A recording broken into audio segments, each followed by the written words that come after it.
Mesdames et messieurs, bonsoir. Bienvenue dans le 20h. Voici les titres de ce vendredi 1er décembre. Les travaux de construction de la ligne 1 du métro d'Abidjan, première du genre en Côte d'Ivoire, vont démarrer. Ils ont été lancés hier par le président Alassane Ouattara et son homologue français Emmanuel Macron. Les travaux vont coûter plus de 918 milliards de francs CFA. Nous sommes le 1er décembre aujourd'hui, c'est la journée mondiale de lutte contre le sida. L'ONU-SIDA accélère la riposte pour endiguer la maladie. La Côte d'Ivoire enregistre des progrès dans la lutte, mais quelles sont les actions menées? Quel est l'état des lieux? Réponse dans ce 20h. La communauté musulmane de Côte d'Ivoire a célébré la nuit dernière le Maoulid commémorant la naissance du prophète de l'islam. Les fidèles musulmans ont pris d'assaut mosquées et autres lieux pour la prière. Nous irons à la grande mosquée de la Riviera Golf à Cocody pour la cérémonie officielle. Le tirage au sort de la Coupe du Monde 2018 a été effectué ce vendredi à Moscou en Russie. Les 5 équipes africaines, l'Égypte, le Maroc, le Nigeria, la Tunisie et le Sénégal qualifiés pour ce mondial sont fixés sur leur sort. Nous ferons le point tout à l'heure. Soyez les bienvenus sur RTI1. La France et la Côte d'Ivoire renforcent leur coopération. Le président français Emmanuel Macron, qui était ici à Abidjan pour le 5e sommet UAE, a été reçu au palais présidentiel par son homologue ivoirien Alassane Ouattara. Une rencontre qui s'est soldée par la signature de conventions portant sur le C2D, contrat de désendettement-développement d'un montant de plus de 65 milliards de francs CFA comme appui budgétaire à la Côte d'Ivoire. Le reportage de Jérôme Kofi-Aboulé. Jeudi 30 novembre 2017, nous sommes pratiquement en début de matinée quand le palais présidentiel de la République de Côte d'Ivoire reçoit un hôte de marque. Il s'agit du président de la République française, Emmanuel Macron, attendu et accueilli par son homologue ivoirien, le président Alassane Ouattara. Les deux chefs d'État décident ainsi de se retrouver en marge du 5e sommet Union africaine-Union européenne. Cela dans un cadre tout à fait particulier, celui de la cérémonie de signature de 2 conventions. La première porte sur l'avenant au 2e contrat de désendettement et de développement C2D. L'objectif au bout, c'est de réaménager les enveloppes budgétaires des projets en vue du financement de l'appui budgétaire global 2017. Quant à la 2e convention d'un montant de plus de 65 milliards de francs CFA, elle va permettre de financer le déficit budgétaire 2017 de la Côte d'Ivoire, dû à la chute du cours du cacao. Cette cérémonie de signature de convention se veut une occasion de plus pour toutes les parties de mettre un point d'honneur sur les relations franco-ivoiriennes. Relations à travers un partenariat dit renouvelé et équilibré dans une responsabilité partagée. On peut dire que le président Emmanuel Macron, en rencontrant le président Alassane Ouattara au palais présidentiel ce jour, fait d'une pierre 2 coups. Cette étape s'inscrivant bien entendu dans le cadre d'une visite de travail et d'amitié du président français en Côte d'Ivoire, en plus de sa présence au rendez-vous d'Abidjan. Il est bon de le noter, c'est la première visite du président Emmanuel Macron sur le sol ivoirien depuis son élection comme président de la République française le 14 mai 2017. Les présidents Alassane Ouattara et Emmanuel Macron ont par ailleurs lancé les travaux de construction de la ligne 1 du métro d'Abidjan. Les travaux vont coûter plus de 918 milliards de francs CFA et seront financés par la France. La ligne reliera les communes de Port-Boué et d'Anyama et permettra de transporter plus de 500 000 passagers par jour. Mama Traoré, Abiba Dambélé-Saoui. La ligne 1 du métro d'Abidjan, dont les travaux ont été lancés ce jeudi par les présidents Alassane Ouattara et Emmanuel Macron, mesure 37 km. Elle permettra de relier la commune d'Anyama à celle de Port-Boué en 50 minutes seulement. Durant le trajet, ce métro va effectuer des escales dans ses 20 différentes stations établies dans les communes d'Abobo, d'Adiamé, du Plateau, de Trècheville et de Marcory. Le chantier implique également 40 passerelles piétonnes, 21 ponts rail-route et un pont viaduc au-dessus de la lagune ébriée. 2000 travailleurs ivoiriens seront mobilisés pour réaliser cet ouvrage dont le coût global est estimé à plus de 918 milliards de nos francs, montant financé par la France au nom de sa relation historique avec la Côte d'Ivoire. C'est un projet d'aménagement urbain pour une mégalopole régionale, continentale, qui est indispensable. C'est un projet qui changera la vie des habitants, qui permettra de développer l'activité économique et qui est cohérent avec vos engagements climatiques parce qu'il réduira les déplacements individuels. Ce projet s'accompagne également d'une rénovation des infrastructures, et en particulier du pont, et d'un travail encore plus profond pour lequel la France est aussi partenaire, qui est la ligne ferroviaire, qui elle aussi permettra d'améliorer les communications et le rayonnement économique du pays. Je suis fier qu'un groupement d'entreprises français permette la réalisation de ce projet au bénéfice des Abidjanaises et des Abidjanais. Et je veux ici vous dire que la France vous a proposé une offre de financement sans précédent.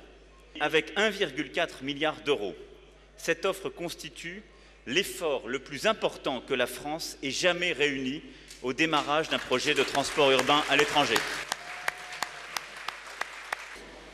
Je me réjouis du lancement des travaux de la construction du métro d'Abidjan, un projet ambitieux dont la matérialisation doit beaucoup à votre engagement personnel, à voir la France nous accompagner dans son financement. Ce projet, dont je souhaite l'aboutissement rapide, est un motif de grande fierté.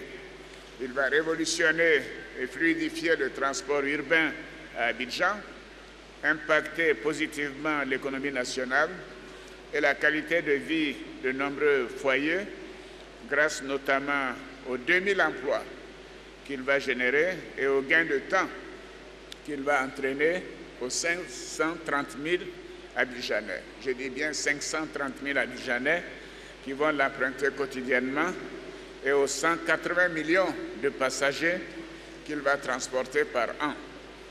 Il était impensable qu'Abidjan, ville africaine de plus de 5 millions d'habitants, n'ait pas son métro pour affirmer sa modernité et son dynamisme. Nous avons toujours voulu le meilleur pour les Ivoiriens en matière d'infrastructure. À cet égard, le métro d'Abidjan bénéficiera de toutes les dernières technologies et des équipements modernes dédiés au confort des Ivoiriens. La ligne 1 du métro d'Abidjan roulera à une vitesse de pointe de 80 km/h. Les trains auront une fréquence de moins de 2 minutes. Un projet moderne, symbole du nouveau dynamisme de la coopération ivoiro-française, chose dont se félicitent les chefs d'État ivoiriens et français. Les relations qui existent entre nos deux pays sont excellentes et je voudrais le souligner. Elles se renforcent davantage et se diversifient chaque jour. Et cela ne peut que me réjouir personnellement. La solide relation qui existe entre la Côte d'Ivoire et la France nous permettra de surmonter bien de défis globaux au plan sécuritaire, économique et de gouvernance.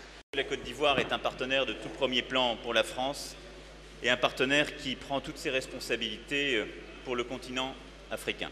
Notre relation bilatérale, ancienne, forte, vivace, qui est faite de femmes et d'hommes vivant entre nos deux pays et dans nos deux pays, d'histoire familiale et de génération en génération, elle se traduit par des projets concrets qui vont changer la vie des Ivoiriens.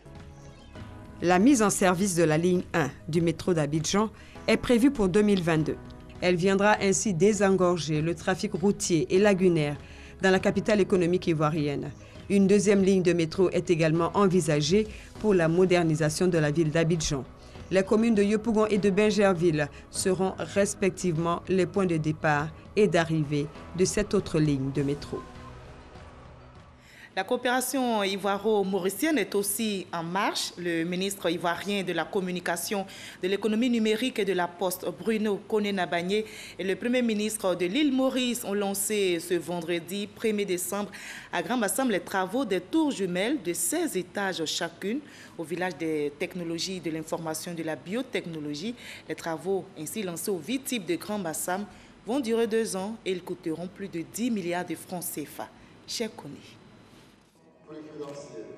La signature de cet accord cadre entre le Fonds mauricien pour l'Afrique et le village des technologies de l'information et de la biotechnologie VITIB de Grand Bassam marque le démarrage des travaux de construction de ces tours jumelles de 16 étages chacune.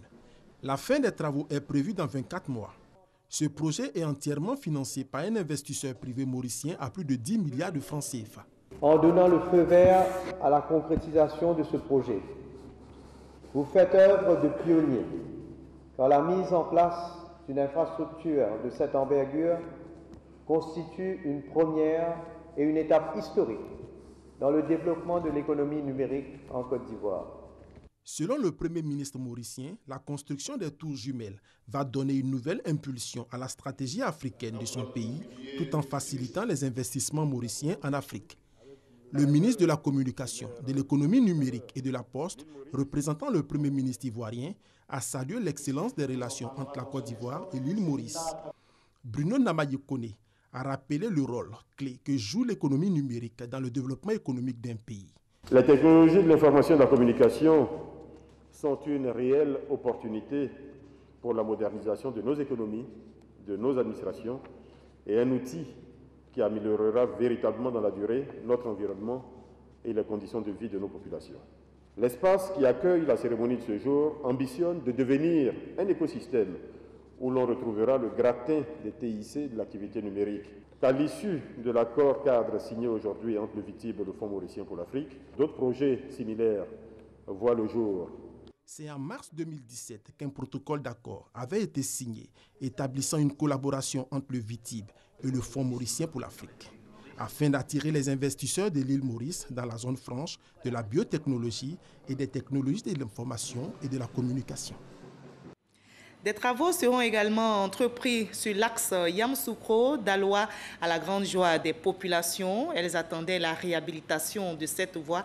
Eh bien, ce sera chose faite. Le Premier ministre Amadou Gon Coulibaly effectuera le déplacement sur ce tronçon demain samedi pour donner le coup d'envoi des travaux. Et l'axe Yamoussoukro-Daloa changera de visage. Ngana Konante nous y conduit.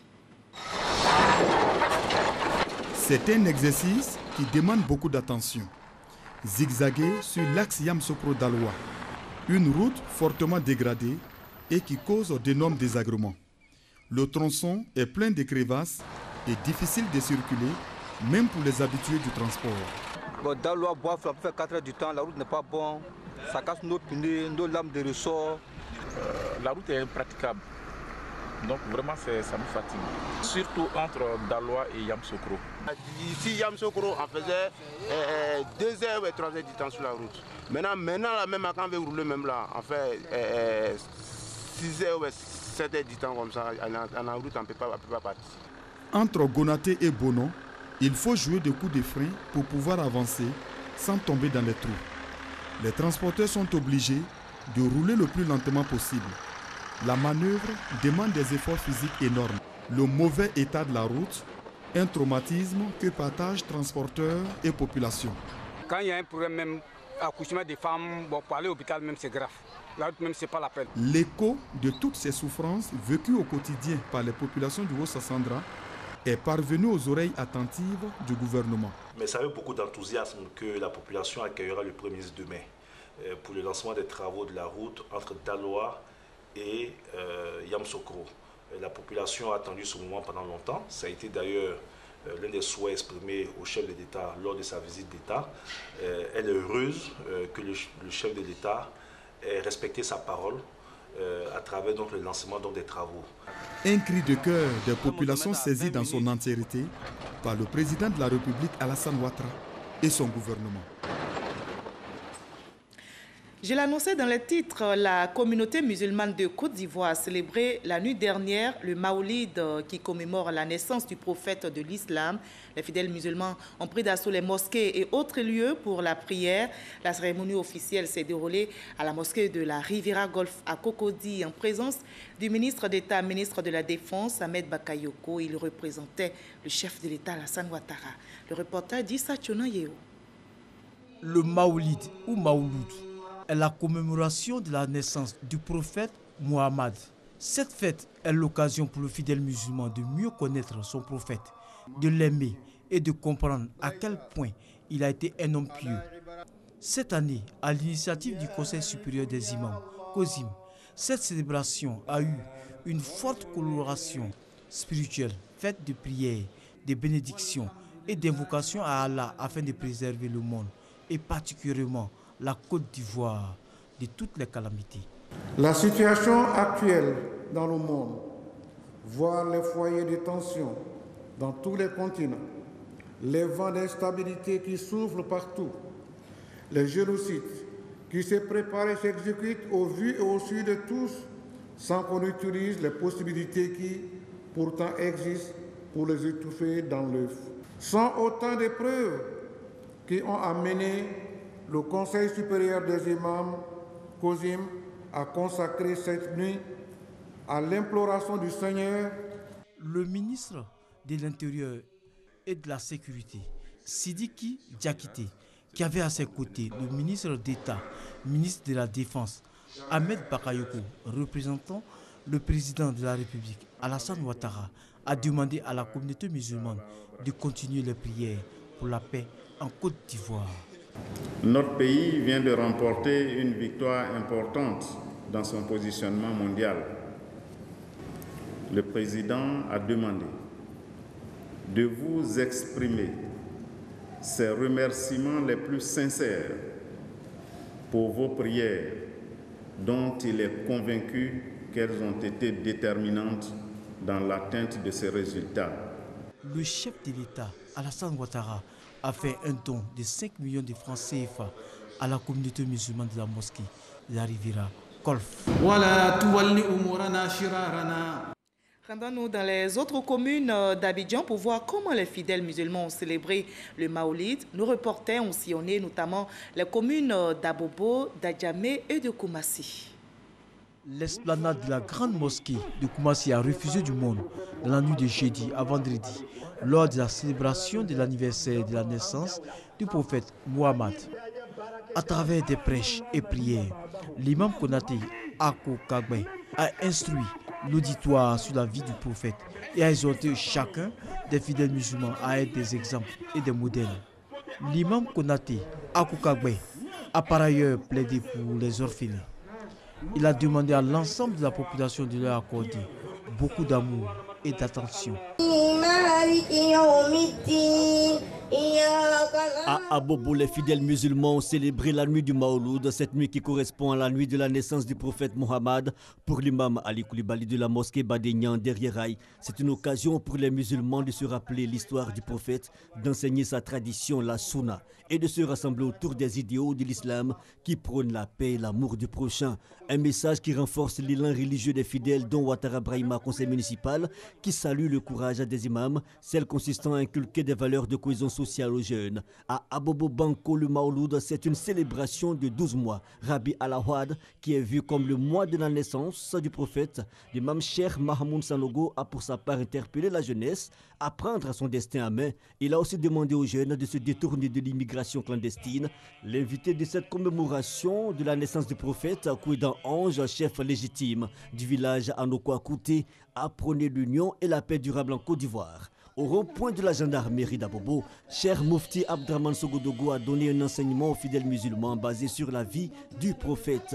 À Abobo Bessi, un peu plus loin, l'imam Fofana Ibrahim de la mosquée Bafon a exhorté la communauté à louer Allah du fait qu'il a donné un prophète et qu'il a envoyé l'islam comme instrument de sa volonté sur terre. À Adjamé, à la mosquée Mairie, au quartier rouge, l'imam Cheikh Moustapha Sonta a donné de nombreux enseignements sur la vie du prophète. Il a par ailleurs exhorté le peuple musulman à se rassembler autour des activités de la prière et du Coran. À l'intérieur du pays, les fidèles musulmans étaient aussi au rendez-vous pour cette nuit de prière. Voyons comment le Maoulid a été célébré à Bouaké, dans la région de Gbeke, également à Méadji. Kone Yaya, imam de la mosquée Salam de l'habitat de la Caisse, dans son exposé, a fait l'historique de la naissance de la vie du prophète de l'islam. Le conférencier a souligné que la célébration du Maouloud donne le pouvoir à l'islam de créer la solidarité entre les musulmans, renouvelant ainsi leur foi en Dieu. mosquée Taha du quartier Air France 2. La commémoration de la date anniversaire de la naissance de Mahomet, prophète de l'islam, a été célébrée dans le souvenir et la prière. Pour Ouattara Makamba, le prophète Mahomet doit être le modèle de tous les musulmans. Rassemblement autour des idéaux de l'islam, rappel de l'histoire du prophète Mahomet, enseignement de sa vie et de la Sunna. Point fort de la célébration du Mawloud à la mosquée Yassine du quartier Air France 3.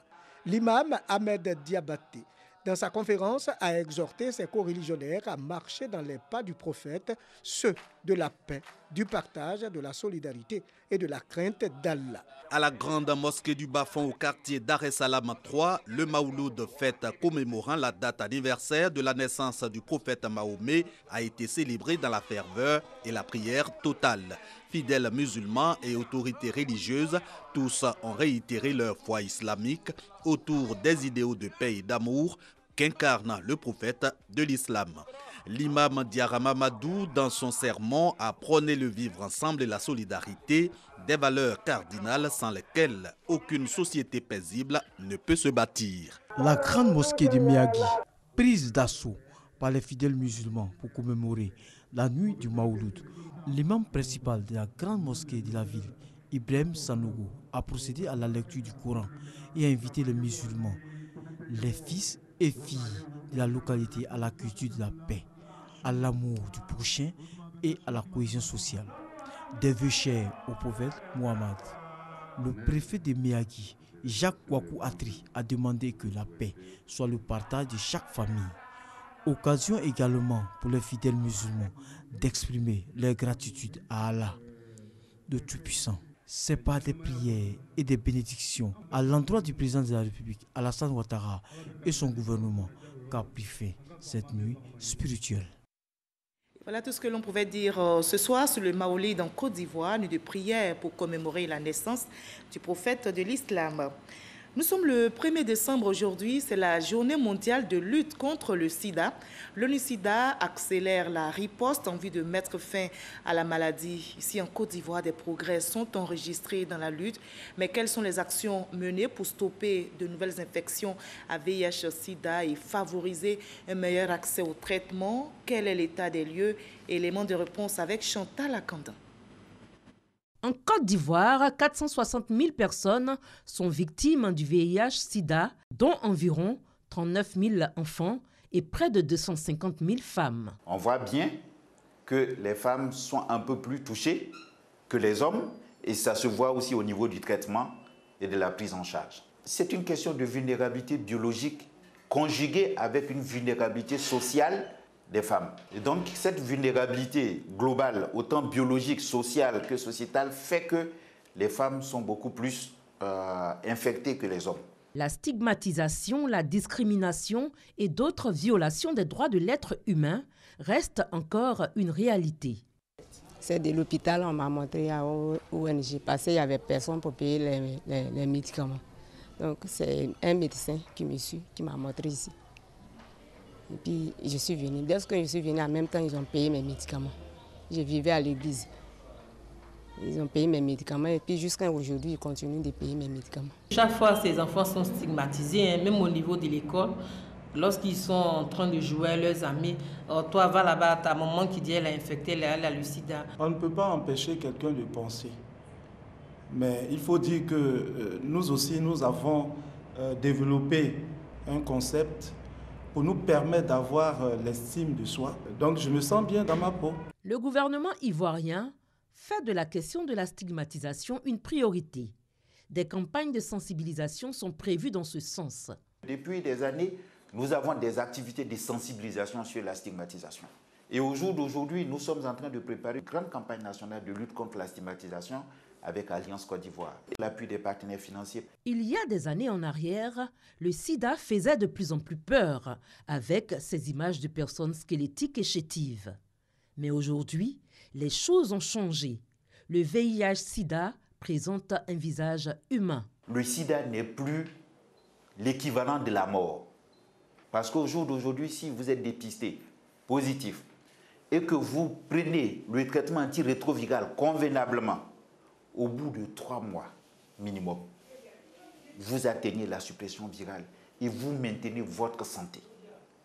Et si vous suivez bien votre traitement qui est à vie, vous vivez aussi longtemps qu'une personne qui n'a pas le VIH. Aujourd'hui, on meurt du sida quand on ne connaît pas son statut ou quand on découvre son statut trop tard. Les recherches relatives aux vaccins sur le sida progressent pour donner de l'espoir à plus de 20 millions de personnes sous traitement antirétroviral dans le monde.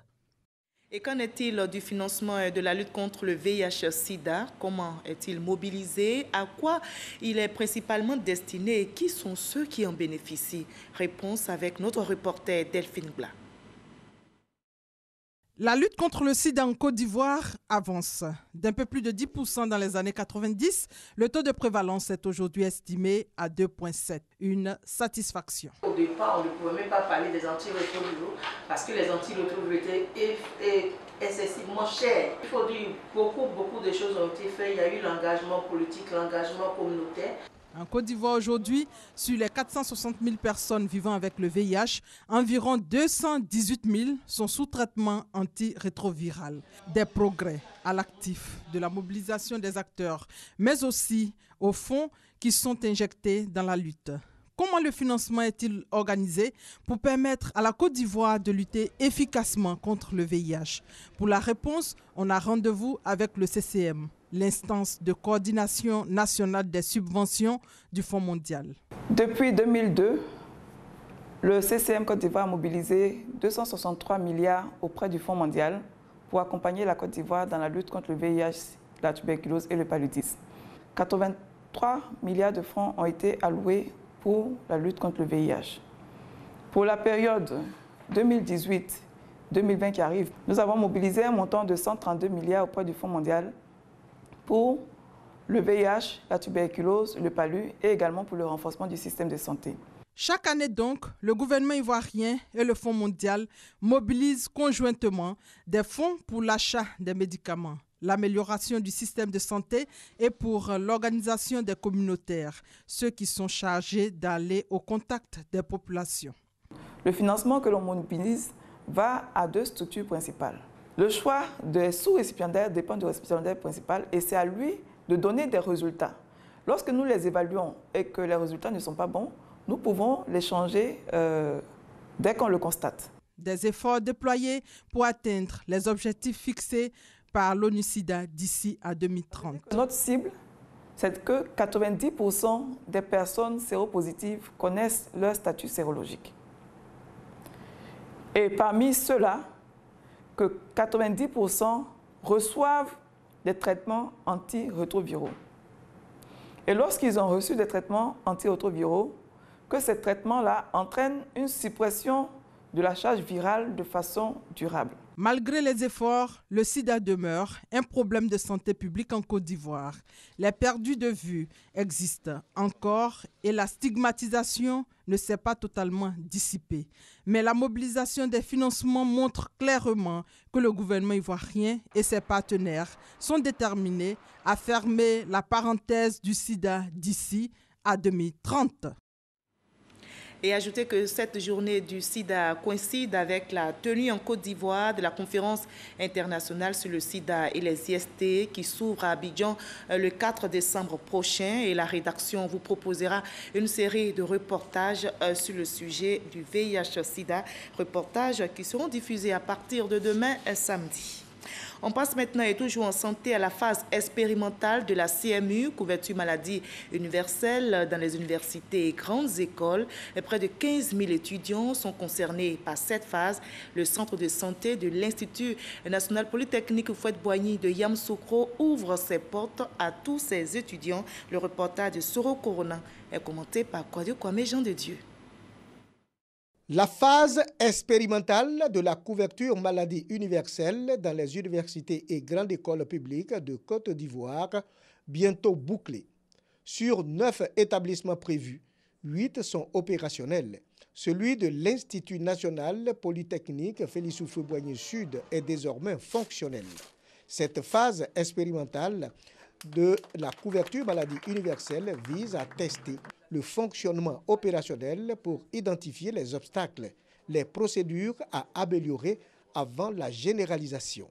Cette politique de protection sociale chère au président de la République, Alassane Ouattara, a l'adhésion des autorités universitaires.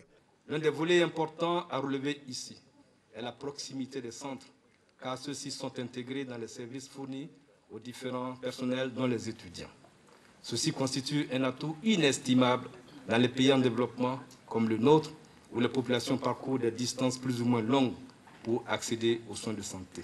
Livrant l'ouvrage, le ministre de l'Emploi, de la Protection sociale a invité les étudiants à croire en ce projet en s'enrôlant massivement.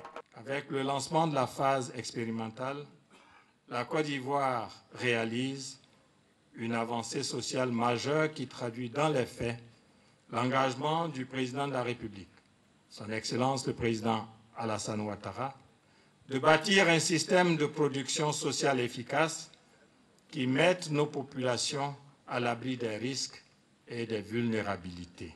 La cotisation des étudiants au cours de la phase expérimentale est prise en charge par l'État à travers la Caisse nationale d'assurance maladie. La phase de généralisation de la couverture maladie universelle est prévue pour 2018. Et on termine par le sport avec le tirage au sort de la Coupe du Monde 2018 qui a été effectué ce vendredi à Moscou en Russie. Les 5 équipes africaines qualifiées pour ce mondial sont fixées sur leur sort. L'Égypte sera face au pays organisateur, la Russie, ainsi que l'Uruguay, un sérieux client. Le Maroc tombe dans le groupe du Portugal. Le Nigeria devra notamment jouer contre l'Argentine. La Tunisie aura la Belgique et l'Angleterre sur sa route. Enfin, le Sénégal devra se mesurer à la Pologne, entre autres.